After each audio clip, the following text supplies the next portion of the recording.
네, 샬롬 반갑습니다. 줄리의 선교사입니다. 오늘은 여러분 제가 얼굴을 비추지는 못하지만 오늘 28, 29, 30강을 모두 다 마무리할 거예요. 28, 29, 30강은 다 연결되어 있는 화학의 원자와 원소와 분자들을 계산하는 것에 대한 법칙들이 나온 건데요. 자, 이 세 가지를 같이 한번 하면서 우리가 이번 시간은 화학을 모두 다 정리하는 시간을 갖도록 하겠습니다. 자, 그러면 28강부터 시작하도록 하겠습니다. 자, 이번 시간에는 질량 보존 법칙에 대해서 한번 배워보도록 하겠습니다. 우리 이번에 배우는 것들은요, 화학에서 원소들이 결합하고 분자가 되고 하는 것들에 대한 법칙들을 배운다라고 생각하면 돼요. 어떤 법칙으로? 이제 우리 지난 시간에 이런 거 했었잖아요. 예를 들면 N2와 H2가 만나서 NH3가 되는데 이때 N이 1개고 그쵸? 그리고 H가 3개였어요. 그리고 N은 2개고 H는 2개다. 그러면 이제 양쪽이 맞지 않기 때문에 그걸 곱해줘야 되니까 여기 2개 곱해주고 여기 3개 맞춰주면 최대 공약수로 맞춰주면 되는데 그럼 여기도 똑같이 2개가 돼야 되거든요. 왜냐면 전체이니까. 그럼 여기도 2개. 그쵸? 이렇게 해서 보니까 어떤 것들이 이제 되냐면 얘는 2개가 됐고 얘도 이제 2개가 됐죠. 그래서 이렇게 됐는데 얘는 2개를 곱하는 게 아니죠. 얘는 하나만 있으면 이제 2개가 되고 얘는 2개니까 그래서 얘는 전체 2개, 얘는 1개, 얘는 3개 이런 것들을 우리가 맞춰봤는데 왜 그렇게 해야 되는지에 대해서 한번 살펴보도록 하는 시간을 가질 겁니다. 자, 질량 보존 법칙은 화학 반응이 일어날 때 반응 전 물질의 총 질량, 반응 후 물질의 총 질량 다시 한번 말하면 반응 전과 반응 후에 생성된 물질의 총 질량이 어떻다? 같다라는 거예요. 이렇게 그쵸? 그래서 질량 보존 법칙이 성립하는 뭐 까닭 뭐 이런 거 있는데 굳이 이건 알 필요 없고 넘어갈게요. 자, 여러 가지 반응에서 질량 보존이 어떻게 일어나느냐라고 보면 어떤 반응이 일어나도 반응 전후 물질의 총 질량은 항상 같다. 이게 질량 보존 법칙이에요. 그래서 이거는 문제로 저희가 같이 한번 풀어보면서 가도록 할 건데 여기도 보면은 자, 여기서 사용된 모든 블럭이 예를 들어 블럭이라고 치면 지금 빨간색이 3개 사용되는데 여기도 빨간색 3개고요. 노란색 하나, 초록색 하나, 그다음에 진한 초록색 하나 이렇게 해서 모든 것을 다 썼다라는 거예요. 결국에는. 그래서 얘를 만나서 얘가 됐다. 이렇게 이제 조합은 달라지지만 그러나 총 질량이 뭘 의미하냐면요. 결국에는 총 원소의 개수 이렇게 따지면 돼요. 그럼 총 원소의 개수가 얘하고 지금 똑같죠. 그래서 우리가 이제 질량 보존 법칙이 성립한다라고 얘기하는 거죠. 자, 기체 발생 반응에 대해서도 마찬가지예요. 그래서 밀폐된 용기에서 발생했어요. 어떤 기체가. 그러면 그 기체가 빠져나가지 못하기 때문에 반응 전후 질량이 일정하도록 한다는 거죠. 그러니까 기체가 발생하게 하는 반응은 어떻게 해요? 뚜껑을 닫아놓은 밀폐 용기를 사용해서 기체를 모으거나 해야 되겠죠. 여기서도 보면은 보세요. 자, 여기하고 여기 비교해보면 빨간색 3개예요. 그쵸? 여기 빨간색 3개, 검은색 하나, 노란색 하나, 그 다음에 초록색 2개, 그 다음에 회색이 2개 이렇게 되죠. 자, 그래서 결국은 어떻다? 총 질량이 어떻다? 같다라는 걸 얘기하는 거죠. 자, 이번에는 이제 연소 반응인데요. 자, 여기 연소 반응에서 별표가 나왔는데 사실 별표는 한 2개 정도만 쳐도 될 것 같아요. 자, 연소 반응이라고 하면 이제 2가지인데 일단 나무의 연소 반응이 있어요. 나무를 태우기 위해서 필요한 것은 무엇입니까? 산소입니다. 이게 더 중요해요. 자, 무언가를 태울 때 반드시 있어야 되는 게 뭐라고요? 산소입니다. 산소. 자, 그래서 태웠더니 어떻게 됐어요? 재가 나고 이산화탄소와 수증기가 나오게 되었습니다. 왜냐면 지금 이 산소를 사용했잖아요. 그래서 이제 연소를 하고 나면 항상 나오는 게 바로 이산화탄소와 수증기입니다. 뭐가 나온다고요? 이산화탄소와 수증기. 그래서 이거는 별표 치고 오랜만에 그리고 외우기. 여기 이것만 외우면 돼요. 이것만. 이거 밑에 굳이 안 써도 되고요. 자, 그리고 강철솜의 연소 반응. 자, 이번에 강철솜은요, 여러분 뭐냐면 철수세미 아세요? 철수세미. 자, 철수세미 같이 생긴 게 강철솜이에요. 솜인데 강철로 된 거죠. 그래서 얘를 갖다가 이제 산화를 시킨 거죠. 한마디로 연소 반응을 해가지고 이제 산소를 만나게 했더니 산화된 철이 됐습니다. 이렇게 됐어요. 자, 그래서 근데 보니까 얘는 지금 원래는 철만 있었을 때 하고 이제 동일한 그 질량이었는데 얘가 지금 더 늘어났어요. 그쵸? 더 기울어졌단 말이에요. 왜 그럴까요? 공기 중에 있는 산소와 결합했기 때문에 그런 거죠. 그래서 결국에는 그러면 얘가 늘어난 만큼이 결국 뭐의 질량이라는 것도 알 수 있어요. 그쵸? 산소의 질량이구나 이렇게 알 수 있죠. 예를 들어서 철이 이제 요걸 보니까 뭐 이게 10g짜리고 5g짜리 그래서 이제 15g이었어요. 그랬는데 이거 보니까 지금 얘가 더 많아졌고 이거를 다시 재보니 산화철은 20g인 거예요. 그러면 15g에서 20g 늘었으니까 5g이 플러스 되는 거네요. 그쵸? 자, 그럼 이 g은 어디서 나왔냐는 거예요. 이게 바로 산소의 질량이구나. 이렇게 알 수 있다는 거죠. 이거를 이제 문제로 한번 적용을 해볼게요. 자, 철가루가 7g 있었어요. 자, 철가루가 7g. 그리고 황가루가 얼마인지 모르지만 얘네들을 반응해서 황화철이 됐대요. 근데 황화 처리됐는데 얘가 11g이라는 거. 그러니까 이런 식으로 식을 쓸 줄 알아야 되는 거예요, 여러분이. 그쵸? 자, 그러면 이때 얘가 11g 됐으니까 얘 몇 g이냐 이거예요. 몇 g이죠? 4g이죠. 이거는 그냥 초등학교를 나오면 다 풀 수 있는 거예요, 여러분. 그러니까 내가 너무 어렵게 생각하지 말고 풀 수 있었으면 좋겠어요. 자, 이번에 두 번째 문제는 구리와 산소의 질량비가 나와 있어요. 자, 질량이 이렇게 비율로 나와 있고 그리고 산화구리를 형성을 한다. 그래서 구리와 산소가 4대1 질량이다. 이렇게 나와 있습니다. 자, 그러면 얘는 산화구리는 몇이 될까요? 4와 1이 만났으니까 그렇죠. 당연히 5가 되겠죠. 그러면 다음 반응에 생성된 산화구리의 질량은 몇일까? 이랬으니까 8g과 2g이 더해졌으니 10g이다. 이렇게 풀 수 있는 아주 간단한 문제죠. 자, 세 번째로는 산소의 질량을 구하라고 하는데요. 마그네슘이 3g이래요. 그리고 산소가 몇 g인지 몰라요. 근데 얘는 5g이래요. 여러분, 이거는 더하기를 할 수 있는 초등학생도 풀을 수 있는 아주 간단한 문제죠. 답은 그렇죠. 2번입니다. 이렇게 2g입니다. 이렇게 하는 거죠. 자, 그 다음에 4번입니다. 이런 문제 되게 좋은 문제죠. 그래프는 구리와 산소가 반응하여 산화구리가 발생을 하는데 구리와 산화구리의 질량의 관계. 그럼 이건 뭘 알 수 있어요? 질량의 그 비율이 몇 대 몇이냐? 이렇게 하는데 4g의 구리가 모두 반응했을 때 이랬어요. 자, 4g의 구리가 4g이었대요. 그러고 나서 산소와 반응한다라고 여기 보면 써 있습니다. 그래서 이제 산화구리가 생성이 돼요. 근데 이 산화구리가 여기서 보니까 4g일 때 5g이다. 그러면 산소는 몇이냐? 이거 물어보는 거예요. 몇 g이죠? 그렇죠. 1g이다. 근데 이제 이런 식으로 식으로 나타낼 수 있는 것, 식으로 나타내기를 계속 연습해 봐야 합니다. 자, 이번에는 제가 계속 이어서 갈 건데요. 뭐냐면 29강 일정 성분비 법칙도 사실 여기에 관련해서 하는 거기 때문에 바로 한번 이어서 가보도록 하겠습니다. 자, 일정 성분비 법칙이라고 하는 거는 뭐냐면 여기 써 있는 대로 화합물을 구성하는 성분 원소 사이에 일정한 질량비가 성립한다라는 거예요. 그럼 아까 저희랑 같이 했을 때 제가 질량비라는 거는 나중에 문제를 보면서 이제 봤잖아요. 그럼 여기 나오는 거예요. 자, 질량이 1g이고 얘가 8g이다. 그러면 물은 당연히 9g이다. 예를 들어서 수소가 1g이고 물이 9g이네. 그러면 산소는 몇 g이니? 이렇게 했으면 여긴 당연히 8이다. 이렇게 할 수 있는 거예요. 이거는 그냥 더하기로 보면 되는 거예요. 자, 여기 보면 구리도 얘는 4g이고 산소가 1g이다. 그래서 5g이 된다. 이렇게 이제 얘기가 나온 거죠. 그럼 만약에 이렇게 나왔는데 구리가 몇 g이냐? 이렇게 할 수 있는 거예요. 그럼 여기가 4g이네. 왜냐면 여기 1, 5 이렇게 되니까 이렇게 알 수 있다는 거죠. 문제로 한번 풀어봐야 되는데 넘겨볼게요. 자, 기본적으로 이제 일정 성분비 법칙이 이제 성립을 하는 까닭은 화합물을 이루는 원자가 항상 일정한 개수비로 결합을 하기 때문이다라고 했어요.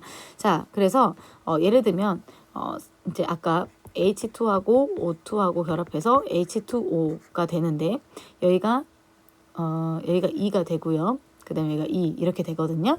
자, 이렇게 될 때 수소가 4개고 산소가 2개고 여기도 수소가 4개고 산소가 2개입니다. 그러니까 결국에는 이 질량과 이 총 전체의 질량은 항상 동일할 수밖에 없게 되는 거죠. 자, 그리고 물과 가산화수소 한번 볼게요. 화합물을 구성하는 성분 원소의 종류는 같지만 질량비가 다르면 아예 다른 물질이다. 얘는 H가 2개에다가 O가 하나예요. 그쵸? 그러면 H가 가지고 있는 질량을 이제 1이라고 하면 5가 가지는 질량은 약 16이 됩니다. 이거는 이제 원소 나중에 이제 해서 배울 건데, 그러면 H가 2개니까 2g인 거잖아요. 그리고 O는 16g이거든요. 그러니까 1대 8이다. 이렇게 말할 수 있는 거예요. 자, 그러면 제가 이걸 이제 줬어요. 상대적 질량을. 그러면 여기 과산화수소수는 H2O2라고 해요. 그러면 H가 지금 2고 O는 32가 되겠죠. 그러니까 2대 32니까 몇이에요? 1대 16이다. 이렇게 말할 수 있다라는 거예요. 근데 여러분 이런 거 솔직히 다 필요 없고 문제로 저희가 한번 보도록 할게요.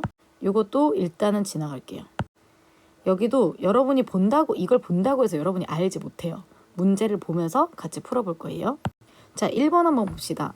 자, 지금 수소 기체와 산소 기체의 질량비가 1대 8이래요. 그러면 이걸 쓰면 돼. 수소 기체와 산소가 1대 8이다.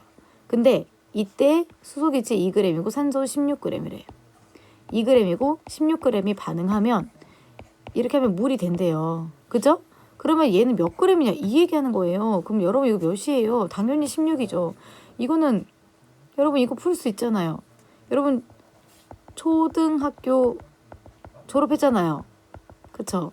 자, 여기 초등학교 나왔죠? 자, 그럼 다 풀 수 있는 문제예요. 이거 못 푼다고 하면 절대 안 돼요. 알겠죠? 이런 식으로 푸는 겁니다. 자, 2번은요. 수소기체 2g과 산소기체 16g이 모두 반응해서 물 18g을 나타낸대. 그러면 이때 수소기체, 산소기체 질량비가 몇이냐 이거예요. 수소기체와 산소기체의 질량비가 몇이냐 2대 16이다. 이렇게 푸는 거라고. 그럼 얘 약분한 몇이에요? 1대 8이죠? 끝. 이렇게 되는 거예요. 너무 쉽죠, 여러분. 그냥 찾아내기만 하면 돼요. 자, 그러면 다음 문제 볼게요. 자, 3번 같은 경우에는 이제 조금 눈이 아프니까 파란색으로 이렇게 제가. 자, 마그네슘이 연소할 때, 여러분 제가 연소하면 뭐를 사용한다고 했죠? O2입니다. O2. 아시겠죠? 항상 O2에 연소하면 그때 반응한 마그네슘과 산소의 질량. 봐봐, 그렇지. 산소 나오잖아. 이때 반응한 마그네슘과 산소의 질량비를 물어보세요. 여러분 그럼 이거 그냥 보면 돼요. 근데 여기 보니까 숫자 모르겠어. 얘도 모르겠어. 근데 3이니까 3일 때 뭐래요? 2래요. 3g을 마그네슘을 반응을 하니까 O2가 몇 g이래요? 2g이다. 이렇게 해서 그럼 몇 대 몇이에요? 그렇죠. 3대 2다. 이렇게 본다라는 거예요. 그러면 이렇게 해서 MgO2 이렇게 되거든요. 그러면은 원래는 이제 Mg2O 이렇게 된다. 여기가 2가 되고 여기가 4가 되고요. 여기가 이제 4가 이렇게 2가 돼요. 이렇게. 근데 어찌 됐든 뭐가 됐든 자, 그러면 여기 이제 어떻게 해서 3g이랑 2g 더하면 몇 g 돼요? 그렇죠. 여기는 5가 되겠죠. 그러면 얘는 3대 2대 5가 되는 거예요. 이해 가나요, 여러분? 진짜 이해될까요? 계속해서 보셔야 됩니다. 자, 4번입니다. 자, 4번은 철과 황 써. 철과 황의 비율이 7대 4래요. 근데 황화철 얘가 5.5g이 돼야 된대. 자, 그럼 다시. 자, 한번 볼게요. 7대 4로 반응하면 황화철이 몇일까요? 얘는 11인 거지. 얘네 둘이 더하는 거니까. 그죠? 이런 비율로 되는데 얘가 5.5g이래. 그러면 이게 나오게 하려면 여기가 몇이냐 이 얘기잖아. 맞아요? 자, 여러분 11하고 5.5 딱 봤을 때 지금 감이 옵니까? 얘가 지금 이거 반절된 거잖아요. 그죠? 맞아요? 그죠? 5.5g. 그러면 여기도 다 뭐야? 다 반절시키면 돼. 그럼 얘 몇이야? 3.5. 얘는 2. 그러면 황은 몇 g이에요? 2g이네. 황의 질량만 물어보잖아요. 몇이에요? 2g이네요. 이렇게 하는 거죠. 자, 이런 문제들은 굉장히 좀 여러분이 생각할 때 약간 한 번 더 꼬아서 냈다. 이렇게 볼 수 있지만 충분히 나올 수 있는 문제죠. 자, 다음 문제는 일정 선분비 법칙이 성립하지 않는 경우를 물어봤습니다. 자, 지금 보니까 수소하고 산소하고 해가지고 물, 질소하고 수소해서 아모니아하고 물 해서 암모니아수, 마그네슘하고 산소 해가지고 산화 마그네슘 이렇게 됐어요. 일정 선분비 법칙이 성립하지 않는 경우는 어떤 걸까요? 사실 이런 문제는요, 여러분 버리세요. 안 풀 거예요. 이런 문제 안 나와요. 무조건 풀지 마세요, 여러분. 자, 6번 한번 볼게요. 다음은 이거 답은 몇 번인지 궁금하죠. 이거 3번인데 이게 물에 녹아서 이온하고 뭐 이런 것들이 다 관련이 있어. 그래서 뭐 N2하고 만약에 H2O하고 뭐 이렇게 했을 때 NH4 플러스하고 뭐 OH 마이너 뭐 이런 것들이 있어. 몰라도 된다고. 몰라도 돼요. 자, 6번. 아이오딘이나 칼륨 수용액에 질산 납 수용액을 첨가하면서 앙금의 높이를 측정한 것이다. 옳지 않은 것을 물어봤어요. 자, 그러면 아이오딘과 칼륨. 그러면 KI죠. 플러스 PB NO3예요. 얘네 둘이 더해갖고 PBI. 여러분 제가 PBI 외우라고 했죠. PBI2. 얘가 무슨 색깔입니까? 노란색이거든요. 이거 외우는 거야. 제가 외우는 거라고 분명히 말했습니다. 자, 그래서 노란색 앙금이 생성된다. 이거 맞죠? 자, 그리고 비시험관에 여기 보니까 질산납을 지금 2ml를 넣어줬어요. 그쵸? 그러면 질산납을 2ml를 넣어줬기 때문에 다 안 됐어요. 자, 지금 여기가 뭐냐면 이제 마지노선이에요. 그러니까 최고 포인트죠. 그러면 앙금이 그 D 다음에는 생성이 됩니까? 안 됩니까? 안 되죠. 그 얘기는 여기에 아이오딘화 자, A에다가 B를 넣어준 거예요, 지금.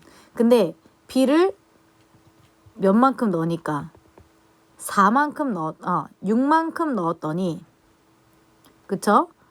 6만큼 넣었더니 지금 앙금이 생성됐는데 6 이상을 넣으니까 앙금이 생성이 안 되죠? 그러면 2만 넣었으면 A가 이만큼 쳐 있었는데 2만큼 넣으면 처음에는 이만큼만 생성이 되고 6만큼 넣었을 때 다 이제 반응을 한다는 거거든요.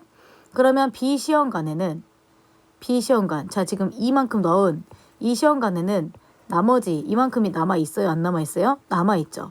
아이오딘이나 이온이 있다. 맞는 말이죠. 자, 그 다음에 C 시험관에는 C예요, C. 자, C는 4만큼 넣습니다. C 시험관에는 납 이온이 있다. 이렇게 했는데 절대 아니에요. 납은 들어가면 갈수록 D까지는 납. 이게 PB거든요. 이게 생성될 수가 없어요. 왜냐면 PB는 들어가자마자 I랑 다 반응해가지고 PBI2가 되기 때문에 아예 앙금으로 계속 쓰였어요. 언제까지? D까지. 그래서 이거는 말이 안 되는 거예요. 그러면 그 이후에는 아무리 더 많이 넣어줘도 아이오딘 화이온이 없기 때문에 PB는 어떻게 될까요? 그 다음에는 남아요. 오케이? 자, 그래서 얘는 맞는 거죠. 그래서 정답은 3번이다. 이렇게 되는 거예요. 야, 이거 어메이징하게 어렵다. 이제 이렇게 할 수 있어요. 근데 검정고시에서 이런 문제가 나오진 않아요. 대신에 뭐는 나올 수 있다. 노란색이다. 이건 나올 수 있어요. 저 그것 때문에 한 거예요, 여러분. 그래서 이거 무조건 여러분 외우시고 PBI2 하면 아이오딘화 납입니다. 그래서 아이오딘화 납은 뭐다? 노란색이다. 이거 외우세요. 자, 마지막입니다. 이제 30강 기체 반응 법칙인데 이것도 한꺼번에 가서 보도록 하겠습니다. 자, 기체 반응 법칙은 뭐냐면 새로운 기체, 이제 새로운 그 반응이 있습니다. 새로운 반응, 일정 온도 압력에서 기체들이 반응을 새로운 기체가 생성될 때 각 기체의 부피 사이에 간단한 정수비가 성립된다라고 했어요. 자, 아까 이제 요거는 이렇게 보면 무슨 말인지 하나도 모르고 이따가 자, 이제 이 다음 페이지 넘겨서 제가 설명할게요. 자, 여기 보세요. 자, 지금 보면은 이거는 이제 분자와 관련이 있는 거예요. 분자. 그래서 아보가드로 법칙이다 뭐 이렇게 했는데 요거 하나가 자, 수소는 제가 어떻게 썼어요? H2, 산소는 O2 이렇게 썼잖아. 이러면 이게 하나가 분자거든요. 근데 이 한 분자가 그리고 수증기는 H2O였어요. 자, 그래서 여기 보면은 이걸 맞춰주려면 어떻게 해요? H는 2개고 O는 2개고 그쵸? 그리고 여기는 H가 2개고 O가 하나란 말이에요. 그러니까 얘 맞춰주려고 2개 했잖아요. 그래서 여기도 2개 해야 된다고 했잖아. 왠 전체니까. 그럼 얘가 2개 됐으니까 여기도 2개 해주고 얘는 하나만 하면 돼. 이랬잖아요. 그래서 얘가 2가 됐잖아요. 자, 그러면 이 앞에 있는 숫자 보입니까, 여러분? 자, 이게 뭐냐면 분자의 개수예요. 분자. H2가 분자고요. 자, 예를 들면 이런 거야. H는 원자야. H2 이렇게 쓰면 분자예요. 오케이? 자, 그런 식으로 해서 그리고 O는 원자지만 O2는 분자인 거죠. 그런 식으로 돼서 이제 얘네들이 분자인데 이 분자의 앞에 2대 1대 2가 보입니까? 그래서 그 부피비가 2대 1대 2야. 분자 수비도 2대 1대 2야. 똑같다는 얘기예요. 그러니까 이 H2가 하나가 차지하는 공간 하나가 나머지 O2가 차지하는 공간하고 똑같아요. 근데 이 공간이 얘는 2개가 있는 거고 얘는 하나가 있는 거고 얘는 2개가 있는 거죠. 자, 암모니아 보세요. 얘가 H고요. 얘가 N2예요. 그죠? 그래서 NH3가 되거든요. 이거 저랑 같이 했었는데 여러분 기억나나 모르겠어요. 그러면 H가 2개고 N이 2개예요. 근데 얘는 H가 3개고 N이 하나란 말이에요. 그래서 제가 이제 어떻게 맞춰줬어요? 얘 H 먼저 맞춰줬죠. 얘는 3이다 이렇게. 자, 그리고 나서 N은 이제 어떻게, 얘는 2인데 얘가 1이니까 그러면 얘도 이제 여기가 3 곱하기 2였으니까 여기도 2 맞춰준단 말이에요. 그러면 이제 전체가 2였다. 그럼 얘는 1이다. 얘는 3이다. 이렇게 됐잖아요. 그러면 3대 1대 2다. 이렇게 되는 거잖아. 그러면 H가 가지고 있던 공간 하나가 이제 3개가 필요한 거죠. 공간이. 그리고 얘는 하나가 필요한 거고 얘는 2개가 필요한 거예요. 그죠? 그렇게 해서 들어갈 수가 있게 된다라는 거죠. 그래서 분자 한 개가 차지하는 부피가 있어요. 지금 이 네모 박스 이거 하나가 부피잖아요. 이 부피는 N2든 O2든 NH3든 더 복잡한 어떤 분자든 상관없이 부피 분자 한 개가 가지는 부피는 다 똑같아요. 그리고 근데 그 부피의 비율이 다르다 이런 얘기예요. 한번 더 이제 문제로 한번 풀어봅시다. 이거는 이제 갑자기 화학 반응에서 이제 에너지 출입이 나왔는데 발열 반응이라는 건 뭐냐면 그 어떤 반응물이 있는데 생성물이 됐어요. 근데 얘가 열이 더 낮아요. 그러면 열을 방출하는 거예요.